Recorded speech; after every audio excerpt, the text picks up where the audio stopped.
അസീസിയിലെ വിശുദ്ധ ഫ്രാൻസിസിനെ കുറിച്ച് വായിച്ചിട്ടുള്ളതിൽ വെച്ച് ഏറ്റവും സുന്ദരമായ പുസ്തകം കസൻസാക്കീസിൻ്റെ ഗോഡ്സ് പോപ്പറാണ്. സെൻറ്റ് ഫ്രാൻസിസ് എന്ന പേരിൽ മലയാളത്തിലേക്ക് ഈ പുസ്തകം പരിഭാഷ ചെയ്യപ്പെട്ടിട്ടുണ്ട്.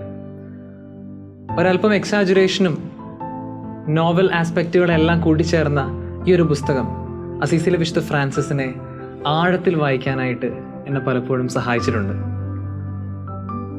ഈ പുസ്തകത്തിലൂടെ കടന്നു പോകുന്ന ഒരു മനുഷ്യനും ഒരല്പം കൂടെ മെച്ചപ്പെട്ട മനുഷ്യനായി തീരാതെ മടങ്ങി വരുന്നില്ല.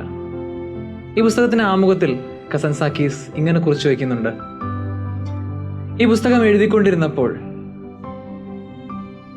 എൻ്റെ കണ്ണുനീർ വീണ് ഈ പുസ്തകത്തിൻ്റെ പല പേജുകളും നനഞ്ഞ് കുതിർന്നു പോയിട്ടുണ്ട്.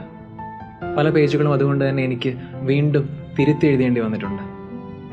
അതെ, ഫ്രാൻസിസിൻ്റെ ജീവിതത്തിലൂടെ കടന്നു പോകുന്ന ഒരു മനുഷ്യനും ഒരല്പം കൂടെ മെച്ചപ്പെട്ട മനുഷ്യനാകാതെ മടങ്ങി വരുന്നില്ല.